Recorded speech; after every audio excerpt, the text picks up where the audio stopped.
Today, we'll talk about which are the 5 best picks, how to choose the correct product, and what you should look at before buying. We've ranked these products based on their price, quality, durability, performance, and more. If you'd like to see their price and find out more information, you can check out the links in the description down below. Let's get started.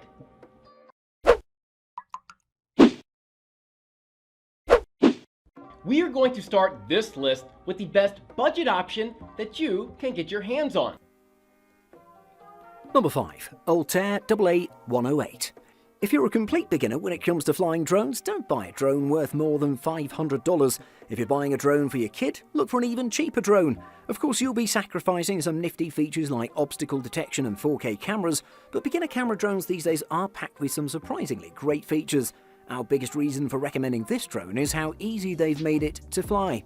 At 720p, the onboard camera is quite good. You cannot angle or rotate the camera like in pricier drones, so you're pretty much stuck in a specific field of view. But with a camera angle of 120 degrees, it's a fairly large field of view. This means you can take sweeping shots of your home or the lake from above. The Altair AA comes with a controller that's beginner-friendly and incredibly easy to use. One of the cool features is a template sheet that you can fit over the top of the controller. It has holes that align with the buttons. If you don't know where the drone is facing, it's easy to press the wrong button and end up in a tree. The headless mode button allows you to maneuver the drone towards a preset direction regardless of where it's facing. If you press the stick forward, the drone will move forward even if it's facing the side. The battery life is not very impressive, but that's no surprise for such a small and inexpensive drone. It comes with 2 batteries, each battery lasts around 10 minutes. You can then change out the battery and get 10 more minutes before you need to recharge. You don't need a smartphone to use the Altair Aerial AA drone, the controller is enough. But if you want to access more features, I recommend you download the Flying C app. The app itself can be used as a controller, but it's better to use it for FPV viewing. Most phones can fit perfectly on top of the controller, so you just need to connect your phone to the controller and fire up the app. Next up, we have a model which gives you the best value for your money. Number 4. Altair Falcon AHP. Altair is known for its high quality and affordable drones that they offer, and I wanted to test out and see just what the Altair Aerial Falcon is capable of. One thing I was especially excited for with this drone is that the Altair Aerial has rolled out a new feature unique to their brand, an autonomous hovering and positioning system. Because the Altair Falcon is a beginner drone, it's designed to withstand abuse. For example, it has full circular propeller guards. If it crashes, you can be sure the propeller blades will stay intact. In many cases, it also comes with 4 extra blades to replace any that you break. The drone has an SD card slot that supports Class 10 SD cards. The card is not supplied, so you will have to buy yours. This is a camera drone. It's also FPV enabled, and once you download the Flying C app and connect your smartphone to the drone Wi-Fi, you'll be able to enjoy live video transmission. For the price it's sold at, perhaps they should have fitted it with a 1080p camera instead of a 720p one. Even the slightest wind distorts the videos, but the still photo quality is good. Compared to a drone such as the Holystone HS165 that has a 1080p camera yet costs less than the Altair Falcon, we feel they should have done much better. Therefore, if you're looking for an aerial camera to document your adventures, you might want to avoid the Falcon. The remote controller makes it easy to fly the drone even for beginners. The flight range for the remote control is 50 meters. The Altair Falcon comes with 2 3.7-volt 1000 mAh batteries. Each of the batteries can give you 8 to 10 minutes of flight time. You can fly the drone with one battery while you charge the other. It comes with a charging cable too. Just plug it into your computer and it starts charging immediately. Despite lacking many automated flight functions that we've been used to in other drones, the Altair Falcon is still a joy to fly. If you're looking for a mid-range model, then this next pick is a great option.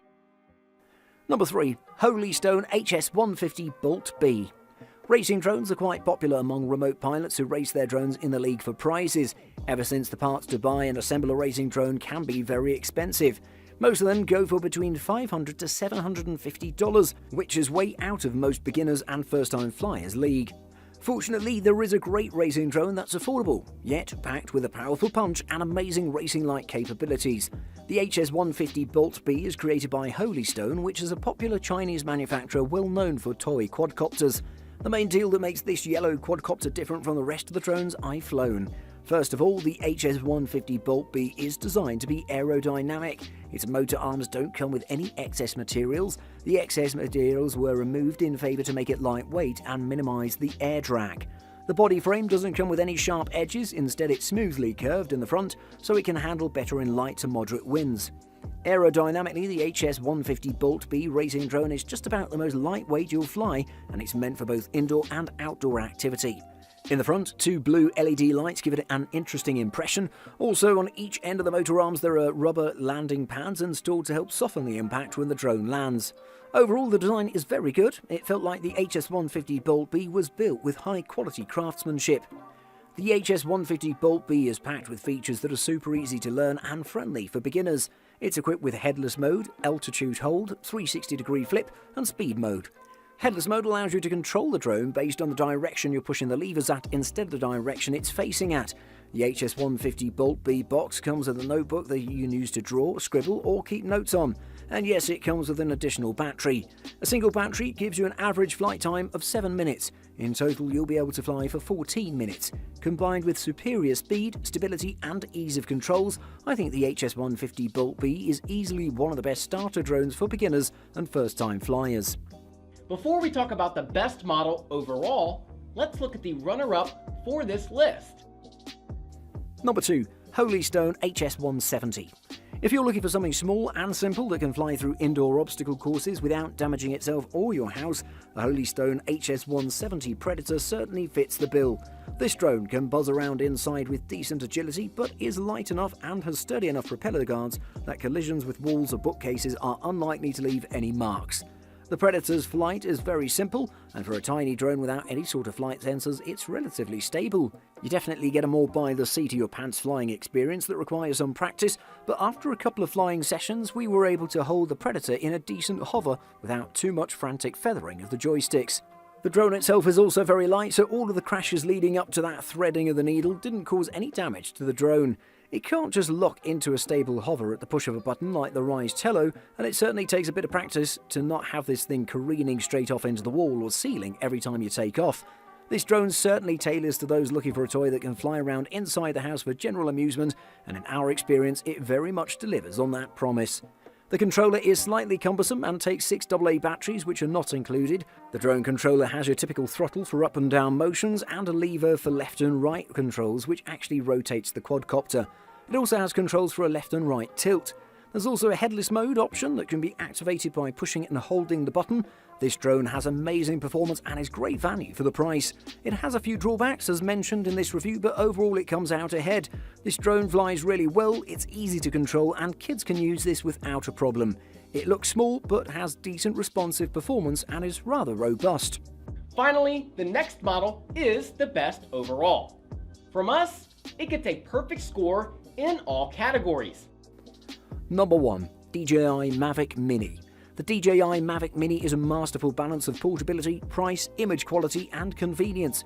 Its featherweight, foldable design means you can fly it without needing to register it first, and despite its size, it still manages to offer remarkably stable video. The Mavic Mini is small, light, and very portable. It's the perfect drone for travel, even hiking or backpacking. If you're planning to throw the Mavic Mini in a backpack for a long haul, be aware that the controller adds another 249 grams and is roughly the same size as the drone. The total package comes in at about £1 plus any case you use. It's nimble and responsive. DJI's new Fly app isn't quite as nice as what you get with the company's other drones, but it works well enough.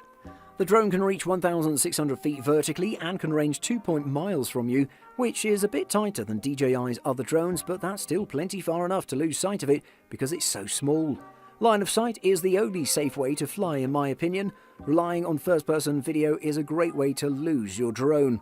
The Mini is so small that I would look down to frame a shot on my phone, then look back up and not be able to find the drone. I should also point out that technically you don't need to use your phone to fly. You can fly the Mavic Mini through the controller solely by line of sight. I did this a few times and losing sight in this scenario was nerve-wracking. The Mini connects via Wi-Fi, transmitting the live video feed to the controller, which plugs into your phone and engages with the app interface. With our phone's Wi-Fi connection switched on, our Mini disconnected from the controller at around 60 meters in an environment with plenty of ambient Wi-Fi connections. The DJI Mavic Mini is in a league of its own, pairing a compact, light body with a robust flying experience and decent quality video capture. Buying guide. Motors. In most cases, these are brushless electric motors.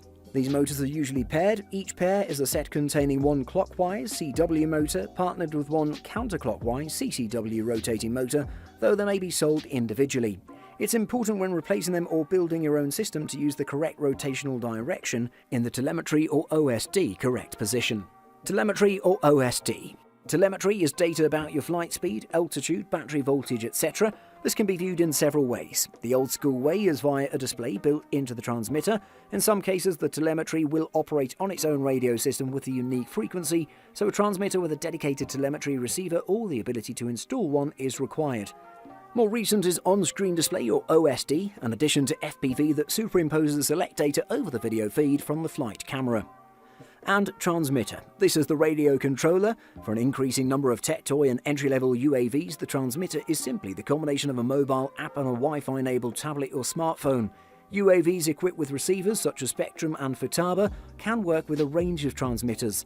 This allows the user to select the best fit depending on what features they're looking for and what their budget might be. Thanks for watching. I hope you liked the video. If you found it helpful, please remember to leave a like and subscribe to my channel to see more videos like this in the future. If you have any questions related to these products, you can leave a comment below and I'll get back to you as soon as I can.